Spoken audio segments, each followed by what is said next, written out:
Hi, this is Anthony Brusella working with the Half Angle Identities in his trigonometry class. Half Angle Identities. Ooh. Half Angle Identities. And there's several ways to state the half angle identities. The way we're going to state them will be consistent with the textbook that we're using. And to derive these half angle identities, you're going to start with the double angle identity for cosine. If we started with cosine 2 theta equals 1 minus 2 sine square theta. Cosine 2 theta is 1 minus 2 sine square theta. Could y'all go through this and solve it for sine theta? How would we go about getting the sine theta completely by itself? Now there's a couple of ways you could go about it. Here's how I'm going to go about it. Trying to get the sine theta by itself. I'm going to move the 2 sine square theta to the left by adding 2 sine square theta to both sides. And I'm going to subtract cosine 2 theta from both sides. So I'd have 2 sine square theta equals 1 minus cosine 2 theta.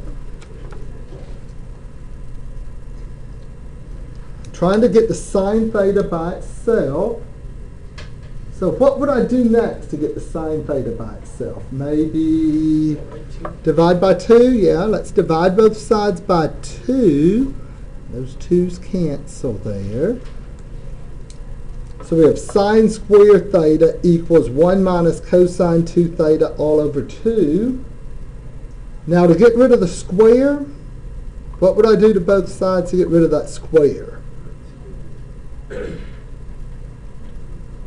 Square root. Remember in college algebra we called this a square root property.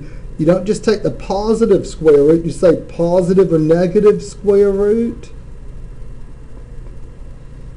I was looking at a calculus book the other day and it was reviewing some trigonometry, and where it said half angle identity for sine, this is what it stated. Okay, it said here's the half angle identity for sine. Sine theta equals plus or minus the square root of 1 minus cosine 2 theta all over 2. Notice it can't be both positive and negative. There should only be one answer here, but you'll decide on this positive or negative. You'll choose one or the other depending on the quadrant of the angle, and those are what some of our homework problems will illustrate in a moment. But generally this isn't how, if you pick up a trig book, this might be how a calculus book states it for a half angle, but that's not usually how you see it in a trig book. With a trig book, we normally like to see a half right there. Something like this. Replace theta with a over 2.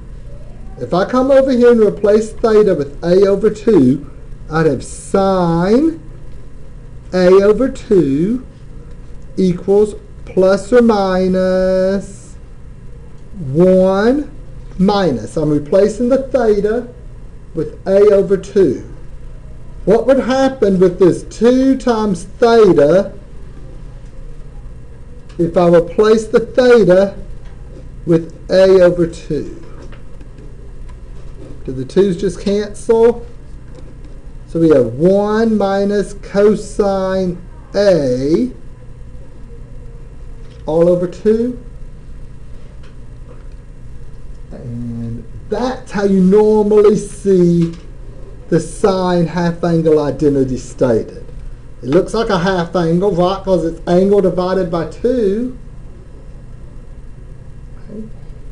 So these half angle identities for sine and cosine are really just rewritings of the double angle identity for cosine. Okay, so there's a sine a over 2 plus or minus square root of 1 minus cosine a all over 2. Now to get the half angle identity for cosine,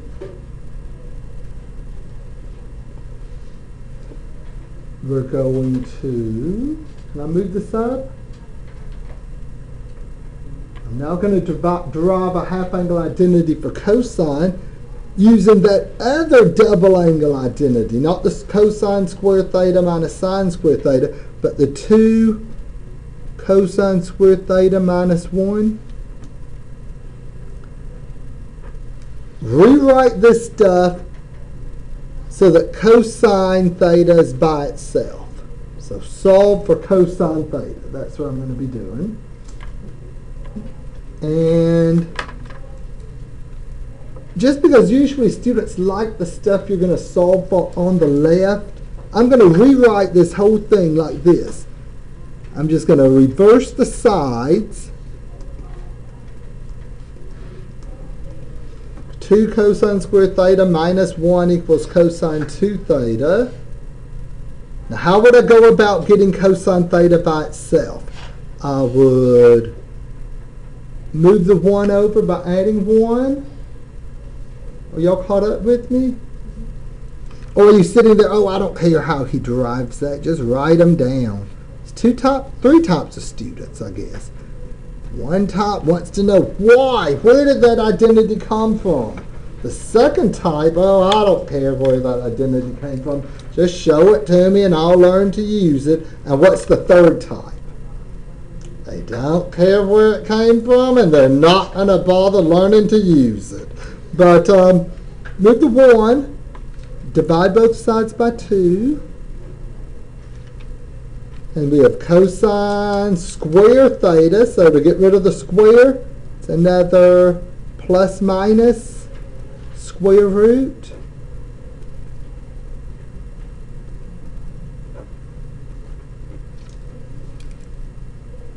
And then just replace the theta with a over 2 like we did in the other one. If I replace this theta with a over 2, I'll do it like this. If I replace it with a over 2, I know it's a messy now.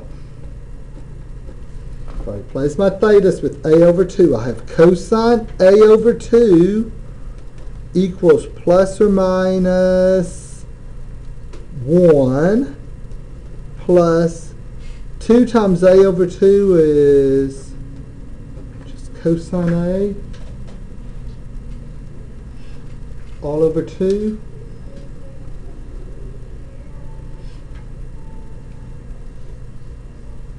You see both of them, sine a over 2 and cosine a over 2 here. They look very similar, don't they? Except one of them has that minus under the square root.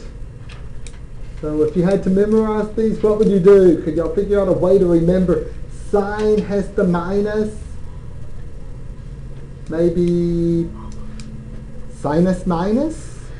Do y'all think of things like that to remember it? If you had to memorize these? You say sinus minus there? That's one way to remember it. So there's one way of writing, or that's the half angle identity for sine. Here's the half angle identity for cosine. If you look in some calculus books, they might just state it with, like up here, before the red. Okay? Sine theta equals plus minus 1 minus cosine 2 theta over 2. The way our book states it is like this and this. And if you're thinking we don't use a book, we use my method, yeah, there is a book tied to it.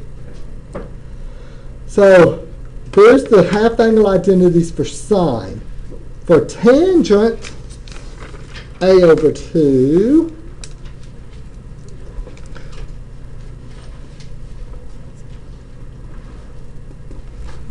You're just going to write, if you wrote sine a over 2 over cosine a over 2, this over this.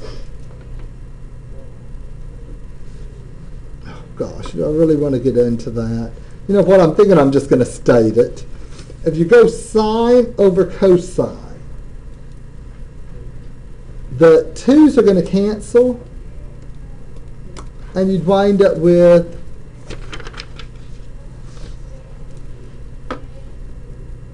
tangent a over 2 equals plus minus the big square root sine over cosine.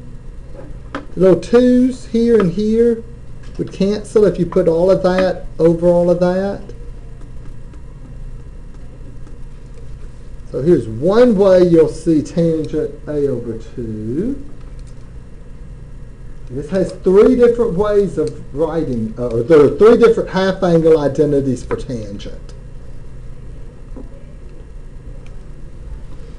Another way you might see it is, without the square roots, it could be written like this. Replace either the top or the bottom, drop this plus minus square roots, and replace either one of these with sine A. Like it could be written sine A over 1 plus cosine A. Maybe on Wednesday we'll go through and derive that. Or, going back over here, let's suppose I'll replace the bottom with sine A, then the top is 1 minus cosine A. Is that showing up there? So we have three half-angle identities for tangent. These things that have the plus minus square root, they look sort of intimidating, but they actually work out really nice if there's a square on these. Sine squared A over 2, you wouldn't have the plus minus or the square root. So there are 5 half-angle identities here.